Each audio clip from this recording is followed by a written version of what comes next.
త్రేతాయుగంలో మహర్షి జమదగ్ని ఆయన సతీమణి రేణుకాదేవి నివసించేవారు. వారి కుమారులలో చిన్నవాడైన రామ అపారమైన తేజస్సుతో గురువులకు సేవ చేస్తూ వేదాలను అభ్యసిస్తూ ఉండేవాడు. ఆశ్రమంలో వారికి కామధేనువు తోడుగా ఉండేది. కార్తవీర్యార్జునుడు తన 1000 చేతులతో తన సేనతో సహా జమదగ్ని ఆశ్రమం దగ్గరకు వచ్చాడు. కామధేనువు మహిమల గురించి విని దానిని బలవంతంగా తీసుకుని వెళ్లాడు. కామధేనువు అపహరణ గురించి తెలుసుకున్న పరశురాముడు కార్తవీర్యార్జునుడిని వెంటాడి తన పరశువుతో అతని 1000 చేతుల్ని ఛేదించి దారుణంగా సంహరించాడు. కామధేనువును తిరిగా ఆశ్రమానికి తీసుకొచ్చాడు. పరశురాముడు మాత్రం తన తండ్రి ఆజ్ఞను శిరసావహించి తన పరశువుతో తన తల్లి శిరస్సును ఖండించాడు.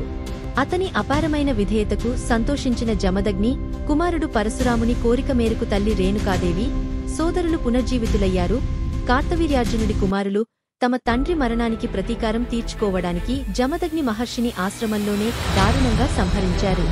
ఈ దారుణాన్ని చూసిన పరశురాముడు తీవ్ర క్రోధాగ్నితో రగిలిపోయాడు. భూమిపై దుష్ట క్షత్రియులను అంతం చేయడానికి ప్రతినపూనిన పరశురాముడు 21 సార్లు భూమిని అపహాస్యం చేస్తున్న రాజుల నుండి విముక్తి కల్పించాడు. శ్రీరాముడు సీతా స్వయంవరంలో శివధనుస్సును విరిచాడు. ఈ వార్త విని పరశురాముడు అక్కడికి వచ్చాడు. శివధనుస్సు విరిగినందుకు కోపంతో రాముడిని సవాలు చేశాడు. అయితే రాముడి దివ్యత్వాన్ని గ్రహించిన తర్వాత పరశురాముడు తన కోపాన్ని విడనాడాడు. రాముడిని విష్ణువు అవతారంగా గుర్తించి తన అస్త్రాలను రాముడికి ఇచ్చి తన తపస్సును కొనసాగించడానికి అడవులకు వెళ్లిపోయాడు. దుష్ట సంహారం పూర్తి చేసిన తర్వాత పరశురాముడు తపస్సు చేసుకోవడానికి మహేంద్రగిరి పర్వతాలకు వెళ్లాడు.